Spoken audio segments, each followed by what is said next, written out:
Hi, my name is Blake. Welcome. I wanted to bring you an anti-TBR video, and these are all of the 2024 releases that I am not excited about and not planning on reading.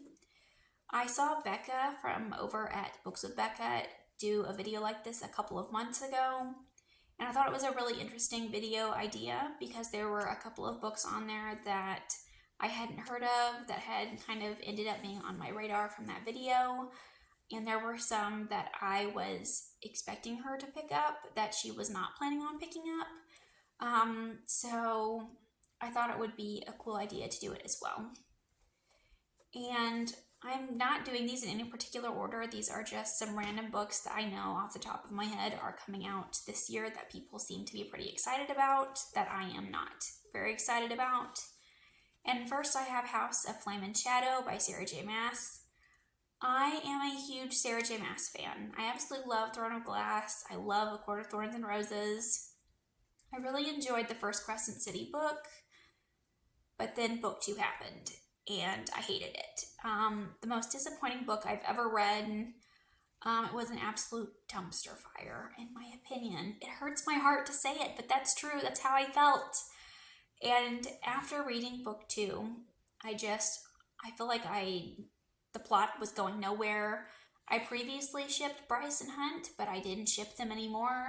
In book 2, I didn't get what all the POV characters were doing there. I feel like they weren't needed. What was the plot? What was the point? Half of that book could have been cut out and it would have been the same book. So I just had no interest going into this one, and I feel like I made the right choice, judging by the reviews that I have read, both positive and negative. I don't think I'll be picking this one up.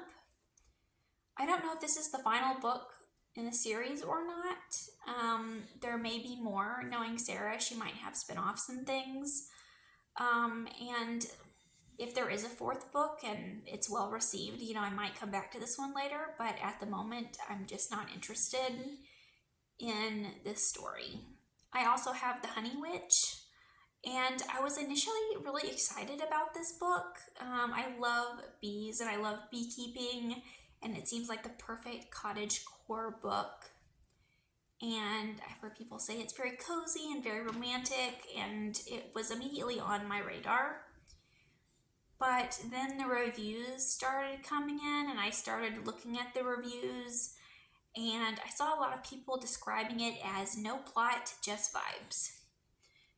And I know some people are really into that, but I am not. It just really bugs me when a book has no plot. I am generally a very plot-driven reader. I will occasionally reach for a character-driven story, but in general, the plot is what I'm here for.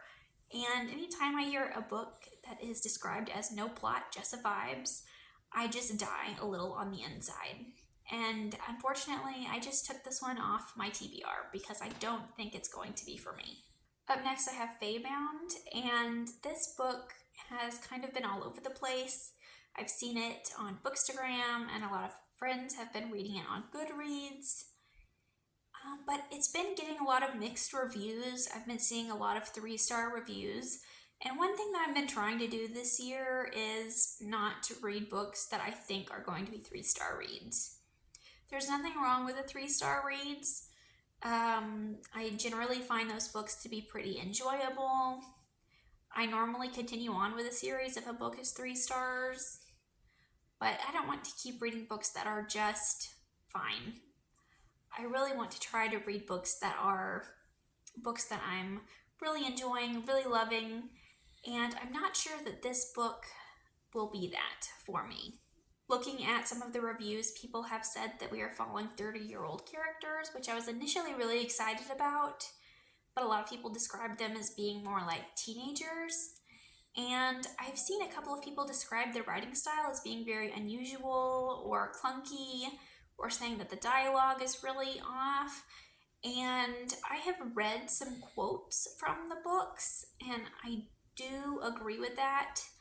Like people have quoted some sections in their reviews, and I don't think I like the writing style, and I feel like I'm really particular about writing style, styles. If I don't like the writing style, I don't think I'll like the book. So I'm going to pass on this one for now.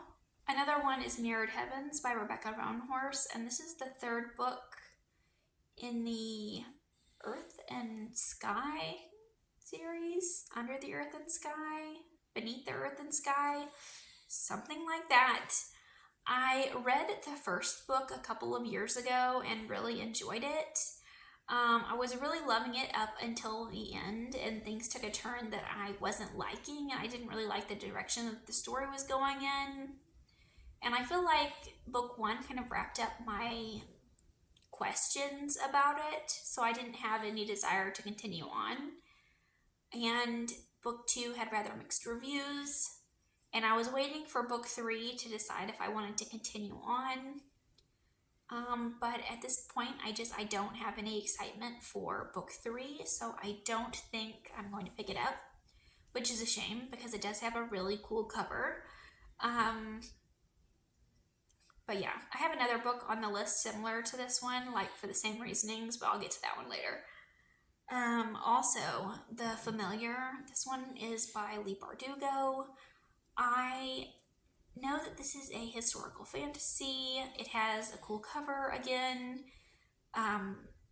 We are in a court, I believe. It's like a political intrigue court setting. I don't know very much about it, to be honest, but I did not like Leigh Bardugo's Ninth House book, and I'm not the biggest fan of historical fiction or historical fantasy. It's pretty hit or miss for me. So this is one where I'm going to be waiting to see reviews and kind of see if this is one that friends will recommend to me.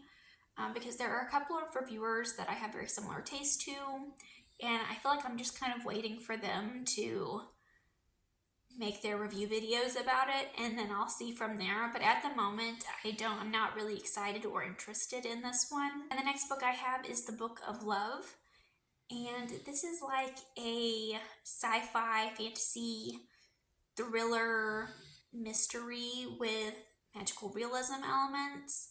And honestly, I read the summary for this book and I had no idea what it was about, really. And I just saw that a bunch of people were describing it as a weird read, and that is a buzzword of mine. Anything that's pretty weird, I'm pretty into. And I saw a lot of people who had received ARCs and people who really just loved this book on Bookstagram. I saw it quite a few times, and I was initially pretty interested in reading it until I went to dig further into reviews, and I was very hesitant. I don't like magical realism typically, so that was one little red flag that caught my attention.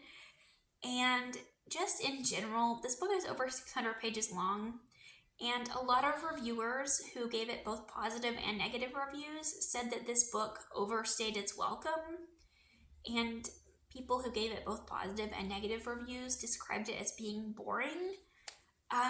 So that was a bit harsh to read. I feel like my excitement dipped way down. And there are also a lot of characters, and we're just kind of like bouncing back and forth between them. And I saw some reviewers who didn't like that aspect. And they felt like because there were so many characters, they just couldn't get attached to anybody. And there really wasn't much of a plot in this one. And again, I feel like I need to have some kind of plot in my books typically. So this is another one that I think I'll be skipping. And we have two more left, and both of these are YA books. And this first one is called The Infinity Alchemist, and this is a YA fantasy. And I was initially really excited about this one when it was released. It has a really cool cover, and it was getting lots of great reviews. But as I have kind of been waiting and watching to see these reviews, I've seen a couple of reviews that were saying that this book really didn't know what it wanted to be, that the world building was a bit lacking and the magic system wasn't really explained. I saw some people say that it was not what they were expecting, that the alchemy aspect wasn't very prevalent in the story. And lastly, we have Children of Anguish and Agony, and this is a YA fantasy. This is the third and final book in the Legacy of Orisha series, and I'm really disappointed about this one. I remember when book 1 came out several years ago, I enjoyed it. I think I gave it a 4 stars. I loved the magic system, and I thought it was just a cool setup. And then book 2 came out a couple of years ago, and I was really disappointed. The characters didn't feel like themselves. All of the character development that we got in book 1 just kind of went to the wayside. Everything that I liked about book 1 just wasn't there anymore. And I just wasn't really interested in the direction that the series was going in at that point. So when I finished book 2, I was like, I'm probably not going to continue on with the series. And I still feel that way. I haven't read any of the reviews for book 3, so it might be really good, but I just at this point don't have any interest in it, sadly, which is a shame because all of the book covers are so beautiful, especially this one. So I'm bummed that it won't be on my shelf. Let me know if you read these and what your thoughts were, because I would be curious to see what people are saying about them. Also, let me know if you had any recent or upcoming releases that you are not that thrilled about, because I would love to know that too. And I'll see you again with another video soon. Bye!